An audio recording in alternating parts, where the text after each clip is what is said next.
오늘은 진정한 믿음이 무엇인지 그 내용에 대해서 같이 살펴보는 시간을 갖도록 하겠습니다. 믿음에 대해서 많은 오해도 있고요. 또 왜곡도 일어나고 있고 또 믿음이 남용이 되는 그런 일도 많이 이제 일어나고 있는데요. 과연 성경에서 믿음은 무엇이라고 얘기하고 있는가 하는 부분에 대해서 함께 우리 자신을 한번 우리 믿음을 한번 점검해 보고요. 정리하는 그런 시간을 가졌으면 좋겠습니다. 저도 이제 이 얘기는 좀 들은 얘기인데요. 어느 조폭의 구원에 대해서 잠시 소개를 해드리겠습니다. 평생 조폭으로 있던 이 사람이 전도 집회에 참석을 한 거예요. 참석을 해서 이렇게 목사님의 그 복음을 선포하는 복음을 이렇게 듣게 되었는데 목사님이 이제 뭐라고 이제 그 설교를 하셨냐면 교회 다닌다고 구원받는 게 아닙니다. 성경 많이 읽는다고 구원받는 게 아니에요. 기도 열심히 한다고 구원받는 게 아닙니다. 선행이나 구제를 한다고 구원받는 게 아니라 오직 예수님을 믿기만 하면 구원을 받습니다. 하고서 이제 설교를 이렇게 한 거예요. 그래서 이 자리에 예수님을 믿기만 하면 우리는 지나온 죄도 다 용서받고 지금 지은 죄도 용서받고 앞으로 지은 죄까지 다 용서를 받습니다. 이렇게 얘기를 한 거예요. 그러니까 이 평생 조폭으로 살고 있었던 이 사람이 양심의 가책을 그동안에 이제 죄에 대한 가책을 좀 갖고 있었는데 목사님의 이 말씀을 듣고 너무 감명을 받은 거예요. 교회 다닌다고 구원받는 게 아니고 어떤 선행을 한다고 구원받는 게 아니구나. 예수님만 믿으면 구원받게 되고 내가 지금까지 지은 모든 죄를 이렇게 사면을 받고 또 앞으로 어떻게 살든지 간에 다 용서를 받는다. 너무 이 오아시스와 같은 그런 얘기를 이제 들은 겁니다. 그래서 예수님 믿기를 원하는 사람 손 드세요 그랬더니 다 손을 이제 딱 번쩍 들은 거예요. 그래서 앞으로 나와서 이제 예수님을 영접했다 하는 얘기가 이제 있었습니다. 그런데 이제 어느 정도 몇 주 좀 시간이 지났는데 이렇게 믿기로 한 이 사람이 교회를 나오지 않는 거예요. 교회를. 그래서 목사님이 이제 전화를 한 겁니다. 전화를 해서 왜 지난번 예수님 믿기로 했는데 교회를 왜 안 나오십니까? 이렇게 물어본 거예요. 그랬더니 이분이 하는 얘기가 아니 교회 나온다고 구원 받는 게 아닌데 예수님만 믿으면 구원 받는다고 지난번에 얘기하지 않으셨냐고. 그래서 아니 그래도 교회는 좀 나오셔야지. 안 나오시면 어떡하느냐. 그랬더니 아니 지난번에 분명히 목사님이 얘기하기를 교회 안 나와도 상관없다. 나 지금 예수님 믿는다 지금. 목사님이 예수님만 믿기만 하면 지나온 죄도 용서받고 앞으로 지을 죄도 다 용서받는다고 했으니 그 예수님 내가 믿기를 원한다고 그렇게 이제 답변을 이제 했다는 겁니다. 그래서 이런 식의 믿음을 우리가 갖고 있는 분들이 물론 이제 좀 극단적인 예를 지금 제가 이제 하기는 했지만 이런 식의 믿음을 갖고 있는 사람이 굉장히 많이 있고요. 그래서 이 조폭이 교회도 나와야 되고 또 뭐 기도도 해야 되고 이러면은 저 그 예수님 안 믿겠다고. 지난번 믿기로 한 거 취소하겠다고 이렇게 한 거예요. 이런 현상들이 지금 많이 좀 있습니다. 그래서 성경이 말하는 믿음이 과연 무엇을 얘기하고 있는 거예요? 아무것도 안 해도 그냥 믿기만 하면 우리가 구원받는 것인지 성경은 과연 그렇게 얘기하고 있는 것인지를 한번 보시도록 하겠습니다. 예수님을 믿기만 하면 구원받나요? 성경에 이제 오직 믿음으로 의인이 이제 구원을 받는다고 이렇게 기록이 이제 되어 있습니다. 근데 성경에서 말하는 이 믿음은 진정한 믿음은 일방적인 것이 아니라는 거예요. 일방적인 것이 아니라 사랑과 신뢰의 관계 속으로 들어가는 것이다. 이렇게 얘기를 하고 있습니다. 물론 성경이 믿으면 구원받는다 하는 말도 있지만 또 다른 영역도 우리에게 많은 부분을 우리에게 설명해 주고 있기 때문에 종합적으로 균형 있게 이 믿음에 대한 부분을 정리할 필요가 있다고 하는 것이죠.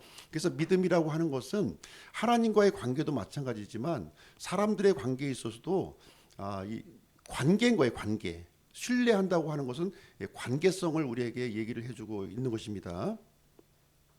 그래서 오늘은 진정한 믿음의 그 세 가지 요소를 좀 소개를 해드릴 거예요.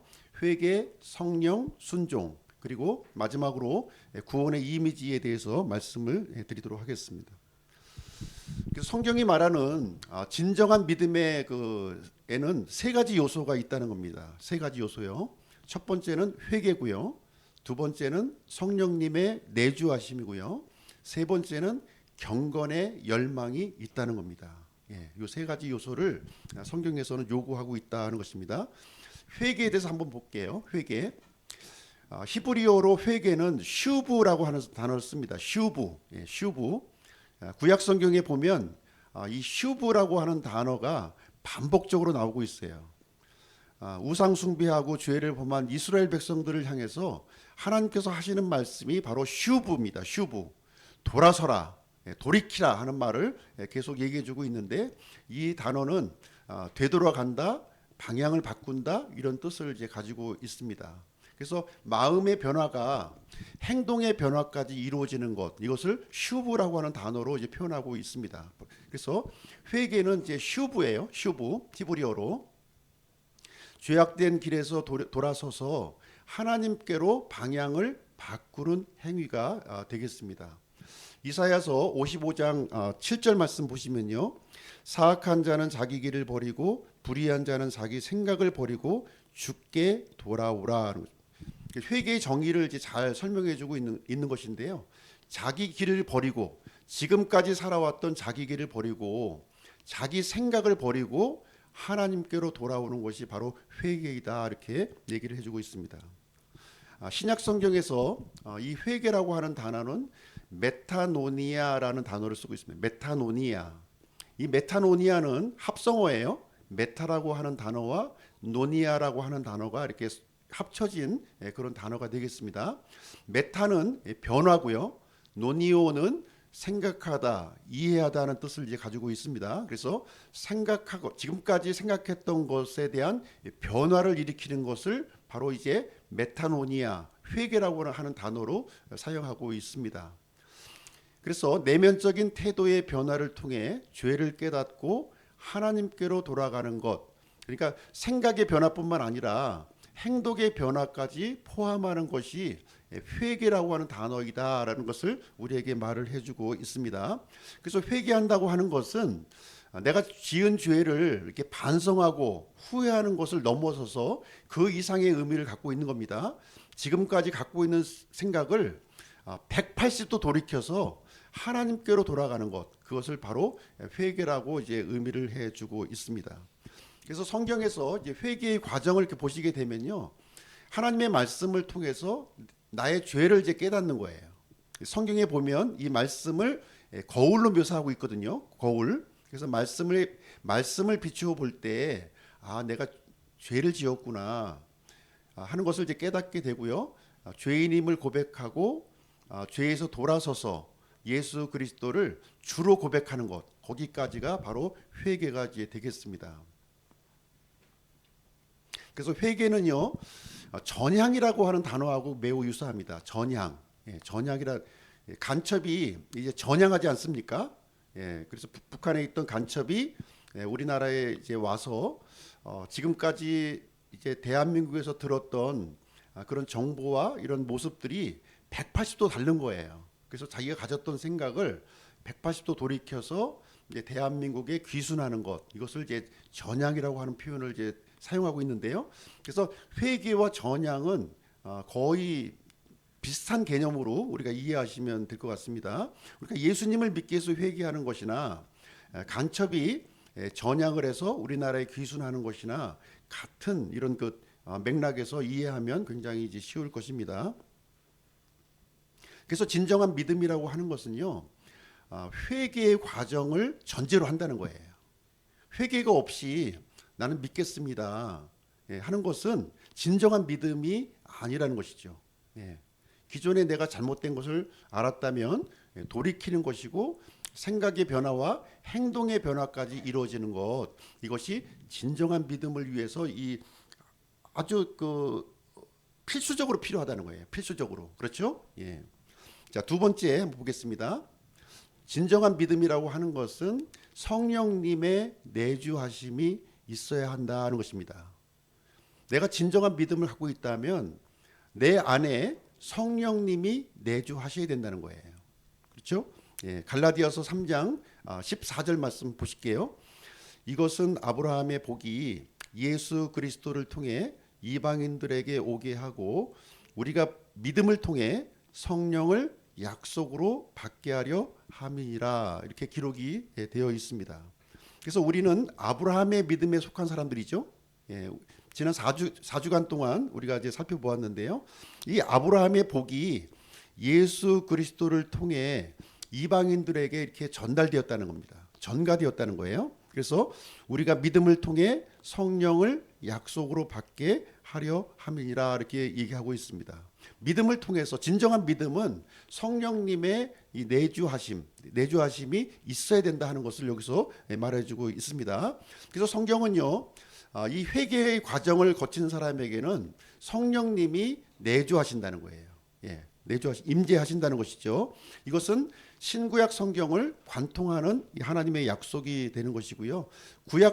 구약의 그 성도들은 이 약속은 주어졌지만 실질적으로 받지는 못했죠. 예, 받지는 못했지만 우리 신약 성도들은 이 성령님의 내주하심을 우리가 경험하게 되는 것입니다. 이 성령님을 통해서 죄사함이 이루어지고 우리 마음에 새 마음이 부어지게 되고요. 새로운 삶을 살아갈 수 있는 그런 원동력이 이렇게 주어지는 것입니다. 자, 이 사도행전 2장 38절, 39절, 이제 오순절 날 이제 성령님이 이제 임재하셨는데요. 그때 사도 베드로가 예루살렘에 모여 있는 많은 사람들을 향해서 설교하는 그런 장면이 되겠습니다. 베드로의 설교 내용을 한번 보실게요. 그때 베드로가 그들에게 이르되 회개하고 너희 각 사람이 예수 그리스도의 이름으로 침례를 받아 죄들의 사면을 얻으라. 그러면 너희가 성령님을 선물로 받으리니 이 약속은 너희와 너희 자손들과 멀리 떨어져 있는 모든 자들 곧 주 우리 하나님께서 부르실 모든 사람들을 향한 것이니라, 이렇게 얘기하고 있습니다. 그 오순절 날이죠. 오순절 날 그 수많은 그 디아스포라 그 유대인들이 예루살렘으로 모였던 거예요. 그때 이 베드로는 십자가에서 죽으시고 사흘 만에 부활하신 예수님을 선포하면서 지금 이 얘기를 해주고 있는 것입니다. 회개하고 너희 각 사람이 예수 그리스도의 이름으로 침례를 받아 죄들의 사면을 얻으라. 그러면 성령님을 선물로 받게 된다 하는 것을 얘기해 주고 있습니다. 성령님이 내주하신다는 거예요. 회개한 자들에게는. 그래서 성령님의 역사가 이제 일어나는 건데요. 성령님의 역사를 지금 이제 몇 가지 제가 이제 나열해 놨는데, 이렇게 다시 태어나게 하는 그런 역사를 진행하고요. 우리를 또 하나님의 자녀로 이렇게 입양시켜 주는 것이고요. 이 성령님은 구약 시대에는 이제 이렇게 임재하셨다가 떠나기도 하셨어요. 예, 그렇지만 이 오순절날 이제 임하신 이 성령님은 이 신자의 마음 속에 영원히 내주하시겠다고 이렇게 약속을 해 주셨습니다. 그리고 우리의 받은 구원을 보증해 주시고요. 또 거룩하게 해 주시고 또 말씀을 깨닫게 해 주시고 또 우리의 기도를 돕고 중보하시는 그 역할을 수행하신다는 것을 우리에게 얘기해 주고 있습니다. 그래서 진정한 믿음이 있는 사람은 이 성령님의 역사가 있다는 겁니다. 우리 스스로를 잘 점검해 보셔서 이 성령님의 역사, 이러한 역사가 없다면 우리 믿음을 다시 한번 이렇게 점검을 해 보셔야 된다고 하는 사실입니다. 그 다음에 진정한 믿음은요, 경건에 대한 열망이 있다는 겁니다. 경건에 대한 열망이 있어요. 사도행전 2장 42절 보겠습니다. 베드로의 설교 이후에 많은 사람들이 구원을 받았어요. 성령님이 임하신 거죠. 임했을 때 그 사람들이 어떤 모습을 이제 가지고 있는지 한번 여기서 보시도록 하겠습니다. 사도행전 2장 42절, 그들이 구원받은 사람들이에요. 구원받은 사람들이 사도들의 교리와 교제 안에 확고하게 머물고 빵을 떼며 기도하니라 이렇게 하고 있습니다. 많은 지역에서 지금 이제 유대인들이 이제 예루살렘으로 온 겁니다. 거기서 구원을 받았어요. 성령님이 내주하신 그 경험을 이렇게 하게 된 겁니다. 근데 그 사람들이 각자의 고향으로 돌아가지 않고 예루살렘에 그대로 머문 거예요. 그대로 머물면서 어떤 일을 했냐면 사도들의 교리의 가르침을 받았고 또 교제 가운데 거했고 또 빵을 떼었다. 빵을 떼었다고 하는 것은 이제 주의 만찬을 행했다는 것이 되겠습니다. 주의 만찬은 예수님께서 나의 죄를 위해서 이렇게 살이 찢겨지시고 피가 흘려지신 것을 기념하는 거예요. 그 기념하는 것을 매일같이 했다는 겁니다. 매일같이.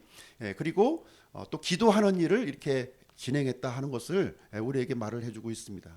그래서 진정한 믿음이라고 하는 것은 이렇게 회개의 과정이 있고요. 성령님의 내주하심이 우리 안에 있고 이 내주하신 성령님의 역사를 통해서 우리 마음 속에 이렇게 경건에 대한 하나님을 따르려고 하는 강력한 열망이 우리 마음속에 일어난다 하는 것을 여기서 말해주고 있는 내용이 이제 되겠습니다. 첫 번째는 말씀에 대한 열망이 있는 거예요.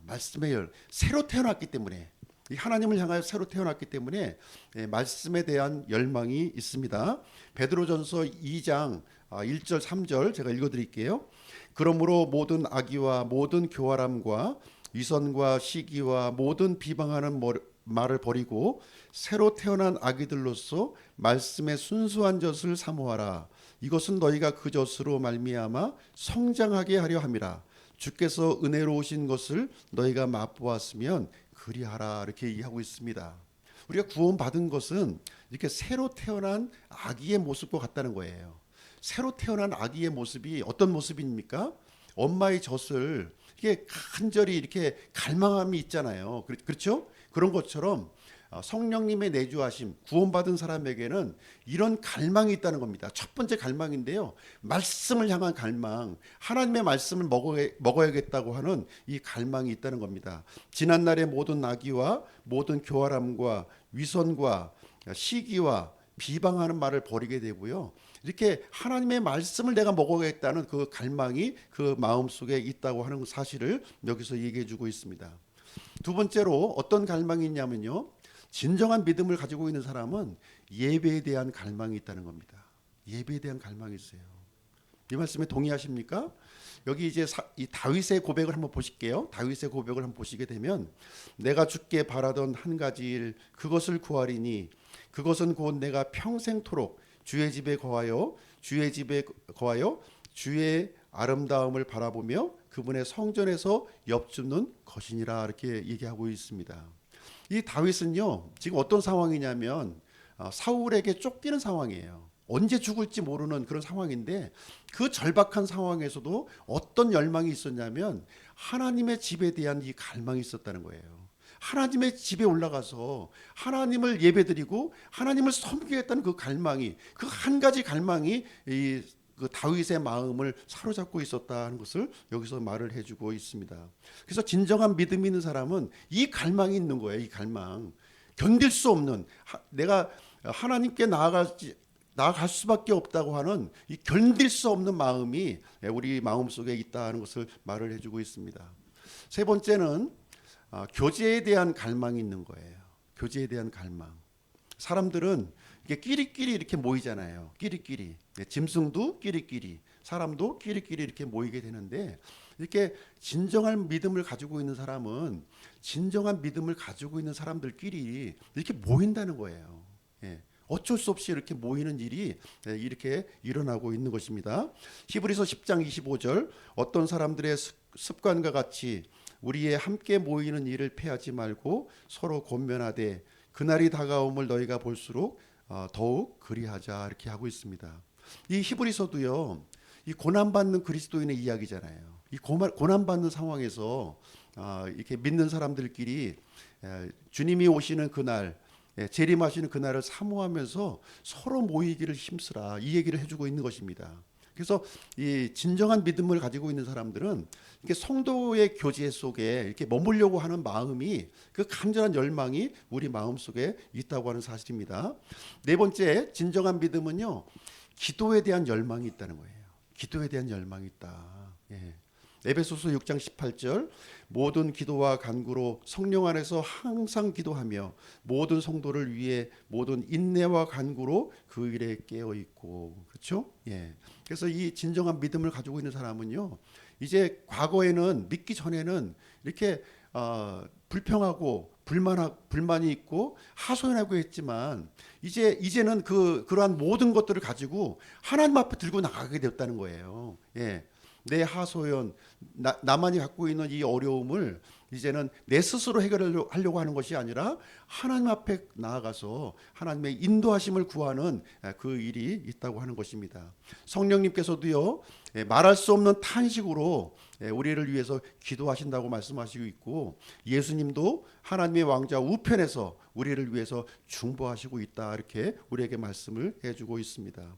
이 땅의 삶을 살아가면서 이런 이 기도에 대한 열망, 이 기도에 대한 열망을 우리가 가져야 될 줄로 믿습니다.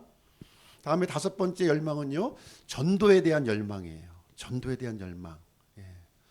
마태복음 5장 16절, 이와 같이 너희 빛을 사람들 앞에 비추어 그들이 너희 선한 행위를 보고 하늘에 계신 너희 아버지께 영광을 돌리게 하라. 네. 너희 빛을 사람들 앞에 비추라, 이렇게 얘기하고 있는데요. 내가 어떤 의로움을 얻기 위해서 이렇게 선한 행위를 하는 것이 아니라, 과거에는 내가 뭔가 좀 나를 잘 보이기 위해서 이렇게 선한 일을 했지만, 이제 진정한 믿음을 가지고 난 다음에는요, 바뀌어진 거죠. 예, 바뀌어진 거예요.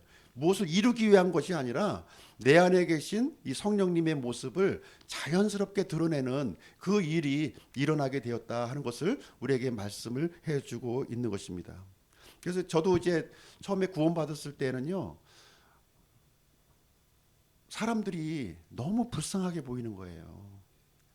지옥으로 걸어가고 있는 모습이 보여서 너무 불쌍한 모습이 보이는 거예요. 견딜 수 없는 마음이. 근데 이제 조금 지나면서 그것도 좀 이제 사그러드는 그런 것을 또 겪었지만, 구원받은 이후에는 이 열망이 있다는 거죠. 믿지 않는 내 가족 어떻게 될까?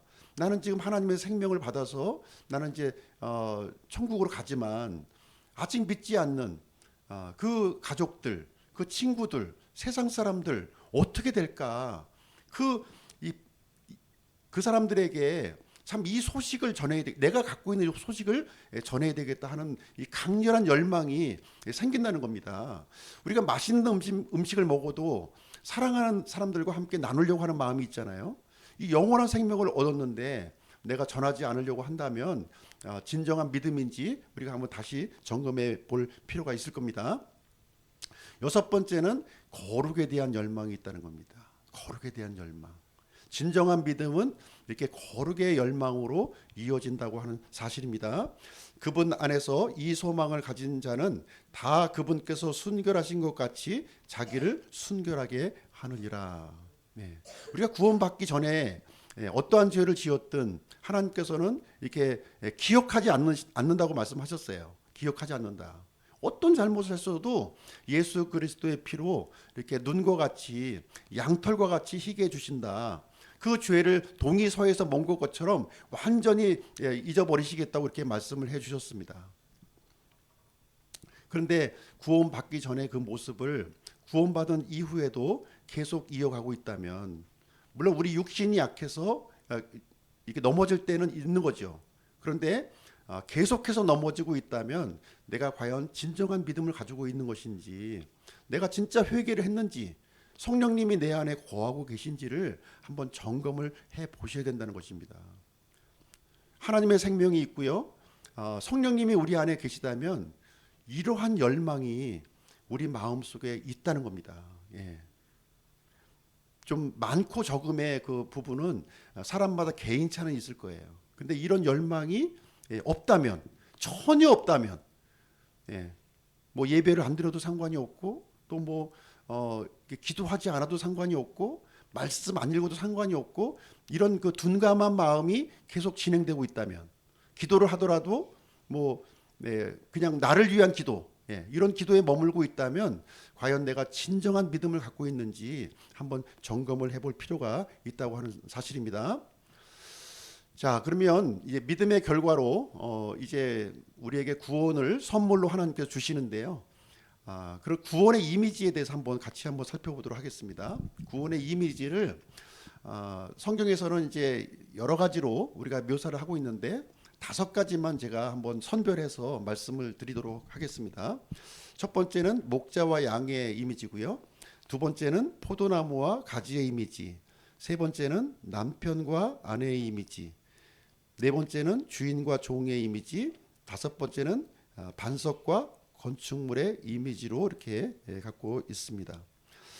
베드로전서 1장 9절에 보면 이는 너희가 너희 믿음의 결말 곧 너희 혼의 구원을 받았기 때문이라 얘기하고 있습니다. 진정한 믿음은요 어디로 이어지냐면 자연스럽게 우리 노력의 결과가 아니라 하나님의 은혜로 하나님의 선물로 주어지는 이 구원에 이르게 된다.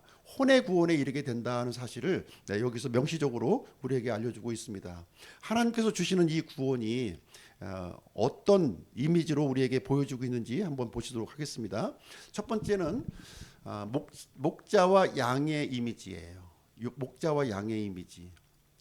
요한복음 10장 14절 나는 선한 목자라 내 양들을 알고 내 양들도 나를 아노라 이렇게 얘기하고 있습니다.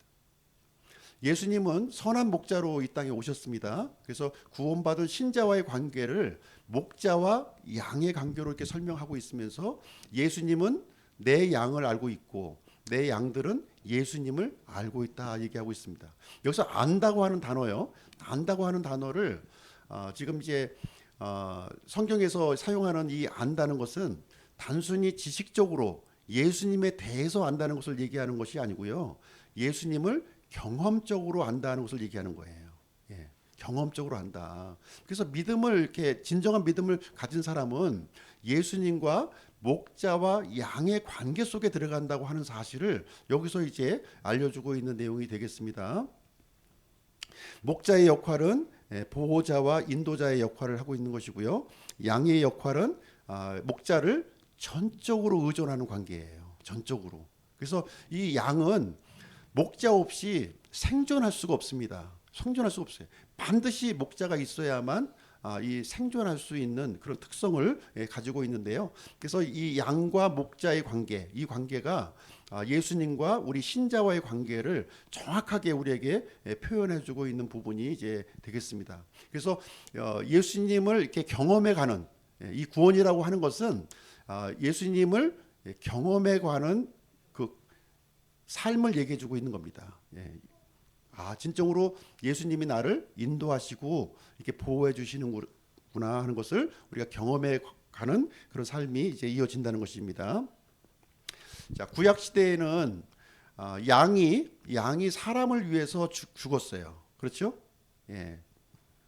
죄를 용서받기 위해서 양을 성전으로 데리고 와서 이렇게 번제 헌물로 희생 헌물로 이렇게 드렸던 것이죠. 이것은 이제 구원의 그림자를 보여주고 있습니다. 내 죄가 용서받기 위해서는 내 스스로 할 수 있는 것이 아니라 누군가의 이런 그 희생을 통해서 내가 용서를 받을 수도 있고 하나님과의 관계를 회복할 수 있구나 하는 것을 보여주고 있는 거예요. 근데 신약 시대에 와서는 그 속죄의 양, 사람을 위해서 대신 죽은 그 속죄의 양이 바로 예수님을 이제 보여주고 있다는 거예요. 그 실체가 예수님이시다 하는 것을 얘기해 주고 있습니다. 그래서 선한 목자로 오셨고요. 이제 그 신약 시대에 와서는 목자가 사람을 위해서 죽는 거예요. 목자가 사람을 위해서 죽는 모습으로 이제 얘기해 주고 있습니다. 그래서 구약 시대는 구원의 그림자를 우리에게 보여주고 있는 것이고요. 신약 시대는 예수님을 통해서 구원의 실체를 우리에게 보여주시고 있는 내용이 이제 되겠습니다. 그래서 예수님의 이 죽으심, 선한 목자이신 예수님이 우리를 위해서 대신 이렇게 죽으심으로 말미암아 이 선한 목자가 되시고 우리는 그분의 양이 되었다 하는 것을 말해주고 있습니다. 그래서 그 요한복음 10장 26절, 27절 내가 너희에게 말한 것 같이 너희가 내 양들에 속하지 아니하므로 믿지 아니하는도다. 내 양들은 내 음성을 듣고 나는 그들을 알며 그들은 나를 따르느니라. 그래서 예수님을 믿는 사람과 예수님을 믿지 않는 사람을 여기서 이제 설명을 해주고 있습니다. 믿지 않는 사람들은 예수님의 양에 속하지 않은 거죠. 그러니까 예수님을 이제 따르지 않는 것이고요. 그러나 이 진정한 믿음을 가지고 있는 사람은 이렇게 예수님의 음성을 듣고 또 예수님을 알고 또 예수님을 따라가는 그런 모습을 보이게 된다는 것을 우리에게 가르쳐주고 있습니다. 자, 두 번째 이미지는요, 포도나무와 가지의 이미지입니다. 포도나무와 가지의 이미지를 말해주고 있어요. 요한복음 15장 5절입니다. 나는 포도나무요 너희는 가지니라. 사람이 내 안에 거하고 내가 그 안에 거하면 바로 그 사람은 많은 열매를 맺나니 나 없이는 너희가 아무것도 할 수 없느니라 하고 있습니다. 여기서 포도나무는 예수 그리스도를 이제 지칭하고 있는 것이고요. 가지는 구원받은 사람, 신자들을 여기서 지칭하고 있습니다. 양도요, 목자 없이는 아무것도 못해요. 이 가지도 이 그 나무 없이는 아무것도 할 수 없다 이렇게 얘기하고 있습니다. 아주 그 긴밀한 그 연합 관계, 이 구원이라고 하는 것이 이렇게 연합 관계에 있다고 하는 사실을 우리에게 보여주고 있습니다. 포도나무는 생명의 근원이 되는 것이고요. 이 가지는 열매를 이렇게 맺게 되는 것입니다. 그래서 상호 의존의 관계에 있다는 거예요.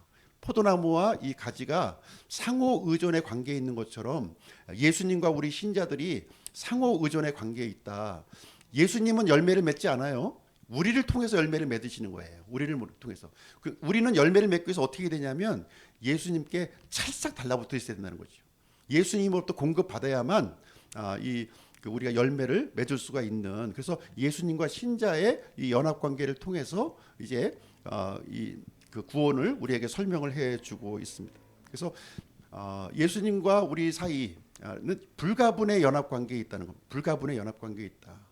그래서 상호 의존 관계에 있고 또 열매를 많이 맺도록 하기 위해서 예수님은 우리의 가지를 쳐주시는 거예요. 가지, 합당치 않은 것, 열매를 맺을 수 없는 가지를 이렇게 쳐주시고 그래서 많은 열매를 맺을 수 있도록 우리에게 해주신다. 그래서 서로 이렇게 연결되어 있는, 예수님 따로 나의 삶 따로가 아니라 굉장히 연합된 불가분의 관계의 모습을 우리에게 보여주고 있습니다. 진정한 믿음을 가진 사람은 이런 관계 속에 놓여 있어야 된다는 거예요. 이런 관계 속에 있지 않으면 진정한 믿음이라고 볼 수가 없는 거죠. 자, 이어지는 이미지는 남편과 아내의 이미지입니다. 남편과 아내의 이미지예요. 에베소서 5장 31절 32절입니다. 이런 까닭으로 남자가 자기 아버지와 어머니를 떠나 자기 아내와 결합하여 그들 둘이 한 육체가 될지니라. 이것은 큰 신비니라. 그러나 내가 그리스도와 교회에 대하여 말하노라 이렇게 하고 있습니다. 그래서 남자가 부모를 떠나서요 아내와 결합하는 것, 그래서 한 몸이 되는 것, 한 육체, 두 사람이지만 한 육체가 되는 거잖아요. 한 육체가 되는 것, 이것이 큰 신비라는 거죠. 큰 신비, 미스테리라는 거예요. 미스테리. 그래서 이 결혼을 통해서 이렇게 부부가 결합하는 것을 통해서 그리스도와 교회의 관계를 지금 설명해주고 있습니다. 마치 이렇게 부부가 이렇게 결합하는 것처럼 예수님과 우리 믿는 사람들이 이렇게 연합되는 관계 속에 놓여 있다 하는 것을 말해주고 있습니다. 그래서 남편은 그리스도를 얘기하고 있는 것이고요, 아내는 교회, 우리 믿는 사람들을 얘기하고 있습니다. 그래서 남편은 아내를 향해서 이렇게 사랑과 희생의 모습을 이렇게 보여주고 있는 것이고요, 아내는 그 남편을 향하여 순종과 헌신의 관계, 이 관계 속에 놓여 있는 이 관계의 모습을 우리에게 말해주고 있습니다. 그래서 예수님과 우리 사이가 이렇게 부부가 되는 것처럼, 결혼을 통해서 부부가 되는 것처럼 하나의 연합체가 되었다는 것입니다. 예수님은 이 교회의 머리가 되시는 것이고요, 이 교회는 예수님의 몸으로서 이 관계를 가지게 된 것입니다. 그래서 이것은 언약에 근거한 거예요. 언약. 우리가 결혼식 할 때에도 결혼 서약을 하지 않습니까? 예, 100년 가약을 맺는 거예요. 100년 가약. 우리가 예수님을 믿을 때 이 고백을 하는 것은 100년 가약이 아니라 영원 가약을 하는 거죠. 영원한 가약, 영원한 가약을 맺는 거예요. 내가 예수님을 믿겠습니다 하는 이 표현은 예수님을 나의 신랑으로 영원히 그 관계 속에 머물겠다 하는 것을 고백하는 것을 얘기하는 겁니다. 예수님도 우리에게 그런 고백을 하고 있는 것이고요. 영원한 신부로 맞이하겠다는 것이고요. 우리는 예수님을 영원한 신랑으로 맞이하겠다. 그것을 지금 이제 고백하는 거예요. 내가 그냥 그냥 입으로 고백하는 것, 그것이 아니라 그 관계 속에 들어가는 겁니다. 결혼식을 하기 위해서 결혼하는 사람이 있습니까? 결혼식을 목적으로 해서 결혼하는 사람 한 사람도 없잖아요. 왜 결혼식을 하는 거죠? 이 언약을 맺고 많은 증인들 앞에서 언약을 맺고요. 이제 연합된 삶을 살아가기 위해서 우리가 결혼식 하는 거 아니겠습니까? 마찬가지예요. 우리가 예수님을 믿겠다고 고백하는 것은 그 고백 자체의 의미가 있는 것이 아니라 예수님과 함께 이게 부부가 사는 것처럼 연합된 관계로 이제 내가 살아가겠다. 영원한 관계 속에 내가 들어가겠다 하는 것을 이제 말해준다 하는 것을 얘기하고 있습니다. 그래서 예수님은 이런 이 부부 관계가 되도록 하기 위해서 속죄 사역을 진행하셨고요. 우리를 사랑해 주셨다는 겁니다. 언약을 주셨고 속죄 사역을 해주셨고 우리를 사랑하셨다 이렇게 말씀을 해주고 있습니다. 그래서 성경에서도 사랑을 예수님의 십자가의 죽으심을 통해서 자신의 사랑을 우리에게 당당하게 제시해 주셨다고 우리에게 말씀을 해주고 있습니다. 자, 그리스도의 신부로서 살아가는 거예요. 신부로서. 이제 자매님들은 이제 이 내용이 실감 있게 받아들이실 거고요. 아마 이제 형제님들은 좀 실감이 안 나실 수도 있는데, 참 신부라고 하는 것이 실감 안 날 수가 있지만 영적인 관계로 그렇다는 거예요. 영적인 관계로 그리스도의 신부로서 핵심 역할을 우리가 좀 이제 해 나가야 된다는 것이죠. 정원한 신부로서의 삶을 살아가는 것이고요. 그리고 말씀과 성령님의 인도를 받는 것이고요. 그리고 장차 이제 우리는 정원한 사람들이니까 이제 장차 이제 이루어질 혼인 잔치를 소망하면서 준비하는 삶을 우리가 살아가고 있는 것입니다. 그래서 예수님과의 사랑을 이제 키워나가는 것. 그래서 진정한 믿음이 있는 사람은요, 이 모습이 있다는 거예요. 이 모습. 이 모습. 요한일서 4장 17절 말씀 보시겠습니다. 같이 한번 읽어보실게요. 시작. 이 점에서 우리의 사랑이 완전하게 되었나니 이것은 우리가 심판날에 담대함을 가지게 하려 함이라. 이는 그분께서 어떠하신 것 같이 우리도 이 세상에서 그러하기 때문이니라. 자, 이 땅에 우리가 삶을 살아가면서요, 이 사랑을 예수님과의 이 사랑을 이렇게 완전하게 이렇게 만들어가는 겁니다. 근데 혼인 잔치에 우리가 참석하는데 신랑이 너무 낯설으시면 안 돼요. 낯설으시면 안 됩니다. 친밀감을 갖고 우리가 예수님을 맞이할 수 있어야 됩니다. 그러기 위해서는 우리가 그분께서 어떠하신 것 같이 그 모습을 우리가 닮아가는 일을 이렇게 해야 된다 하는 것을 말해주고 있습니다. 진정한 믿음을 가지고 있는 사람은 이것을 알기 때문에 예수님이 어떤 모습을 갖고 있지? 내가 그 모습으로 내가 살아가겠구나 하는 이런 일이 이루어진다는 겁니다. 자, 네 번째는요, 주인과 종의 이미지예요. 우리가 진정한 믿음을 갖는다고 하는 것은 주인과 종의 관계 속으로 우리가 이제 들어가는 겁니다. 종이라고 하니까 조금 좀 거북스러울 수도 있어요. 우리 마음속에.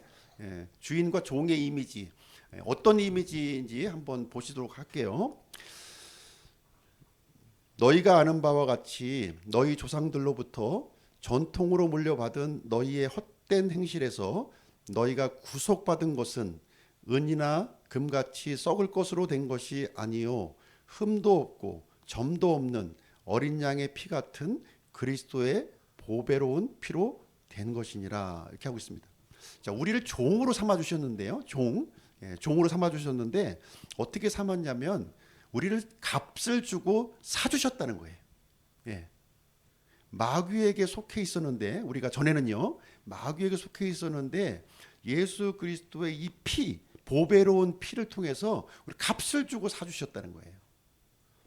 보배로운 피를 누구에게 지불하셨을까요? 예수님이 우리를 사주시기 위해서 누구에게 지불하셨을까요? 예.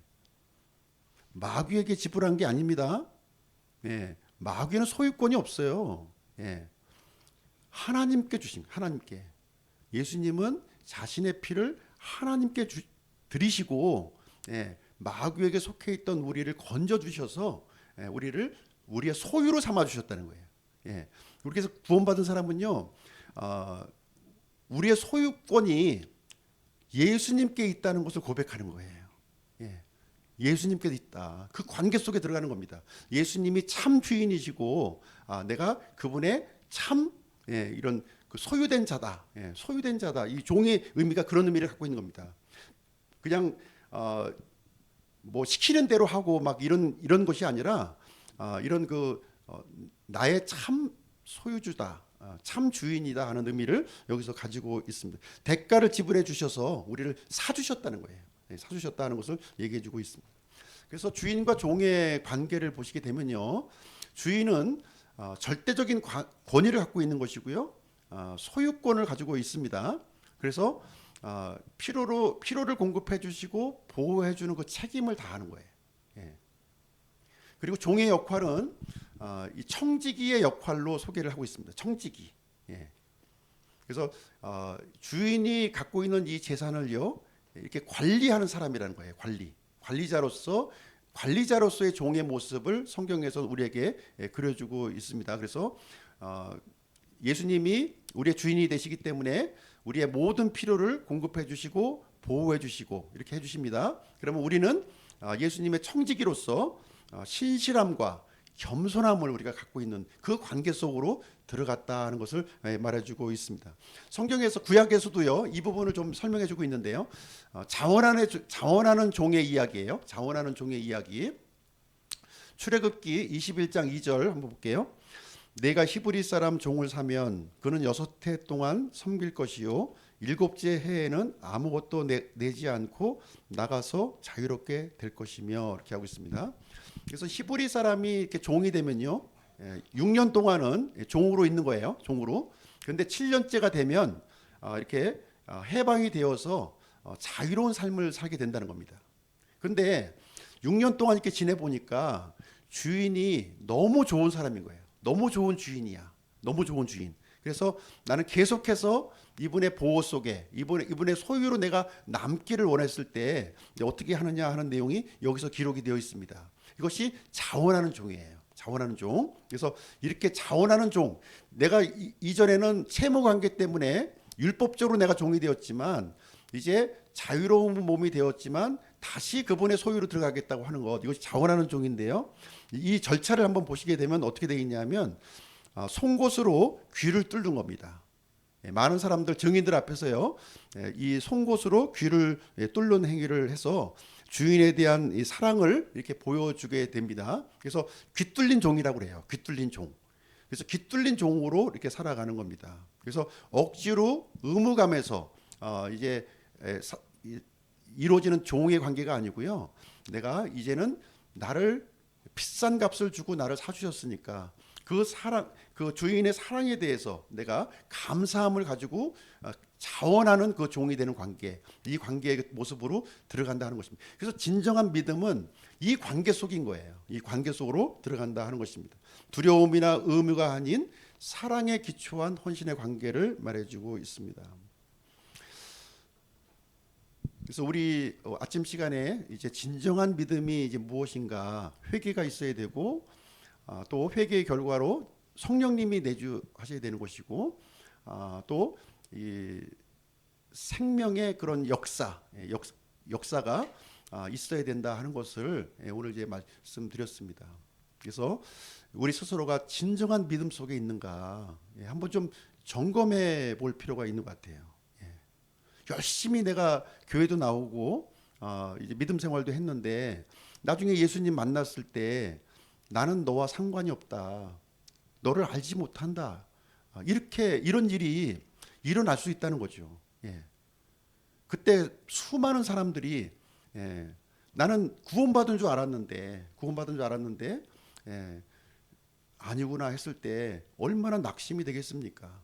그래서 우리가 이 믿음만큼은 성경에서 얘기하는 믿음이 그냥 무조건 믿음, 뭐 어떤 만능적인 믿음이 아니라는 거죠. 예, 만능적인 믿음이 아닌 거예요.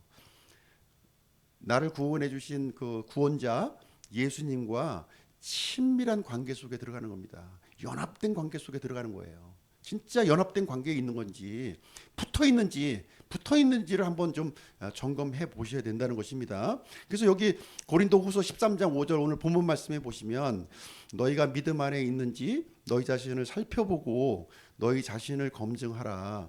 예수 그리스도께서 너희 안에 계시는 줄을 너희가 스스로 알지 못하느냐. 알지 못한다면 너희는 버림받은 자다. 이렇게 얘기를 해주고 있는 것입니다.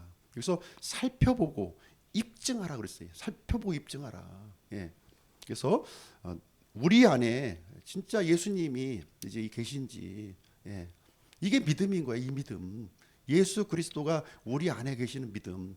붙어 있는 믿음, 연합된 믿음이 진정한 믿음이라고 얘기를 해주고 있습니다. 자, 세 가지 질문을 드리도록 하겠습니다. 세 가지 질문인데요. 나는 소망이 없는 길 잃은 죄인이었는가 하는 것입니다. 나는 소망이 없는 길 잃은 죄인이었는가? 예. 여기에 대해서 예스라고 답해야 되는 겁니다. 예스라고 답해. 두 번째, 하나님의 진노를 면하고 긍휼을 받기 위해서는 예수 그리스도가 반드시 필요한가요? 예. 이 선택이 아니라 필수적으로 내가 이 하나님의 진노, 하나님의 심판을 면하기 위해서는 예수 그리스도가 반드시 필요하다. 이 고백이 있어야 되는 겁니다. 세 번째, 죄들의 용서를 받기 위해 예수님의 십자가 죽음이 절대적으로 중요한 사건인가요? 예수님께서 죽으신 이 십자가에서 죽으시고 이 부활하신 이 사건이 내가 죄를 받기 위한 유일한 방법인가 하는 거예요. 유일한 방법. 예.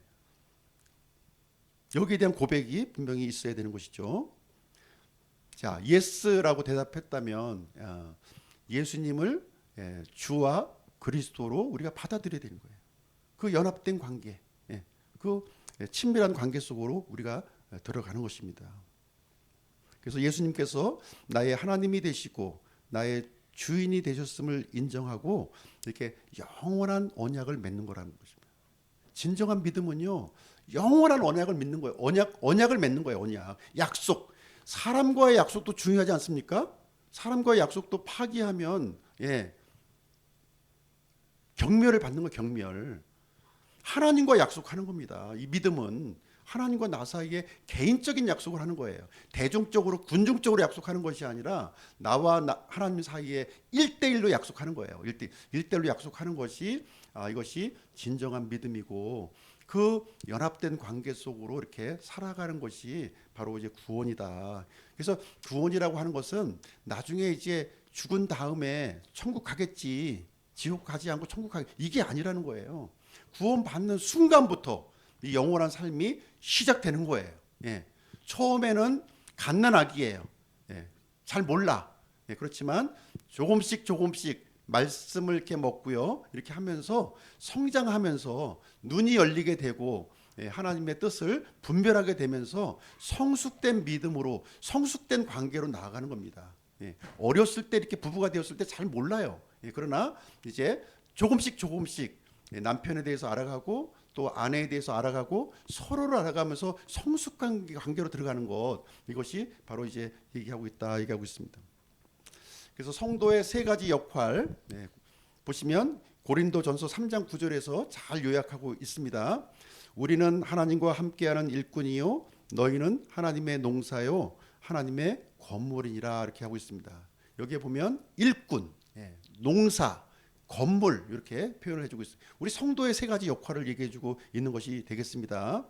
하나님과 함께하는 일꾼이라는 거예요. 그냥 일꾼이 아니라 하나님과 함께하는 일꾼, 동역자라는 거죠. 동역자. 우리를 동역자로 삼아 주셨다. 하나님의 이 놀라운 계획, 이 뜻에 우리가 부름을 받았다는 거예요. 부름을 받았다는 것을 얘기해 주고 있고요. 너희는 하나님의 농사요. 하나님의 농사라고 하는 것은 열매를 맺고 수확하는 거 얘기하잖아요. 하나님의 일에 참여했을 뿐만 아니라 그 수확물을 이렇게 열매를 이렇게 거두는 일에 우리가 참여했다 하는 것을 말씀해 주고 있습니다. 세 번째는 하나님의 건물이니라. 건물. 하나님의 건물은 뭐예요? 바로 성전이잖아요. 성전. 우리 몸이 성전이라는 겁니다. 성전. 예배의 장소요, 기도의 장소요, 말씀 선포의 장소다. 하나님으로, 하나님의 임재로 가득 차 있는 이 모습이 우리의 모습이라고, 성도의 모습이라고 얘기하고 있습니다. 여기에 합당치 않은 것들은 다 우리가 버리고 제거하고 하나님의 것으로 우리가 채워 나가야 될 것, 그것을 우리에게 말씀해 주고 있습니다. 자, 결론을 내리도록 하겠습니다.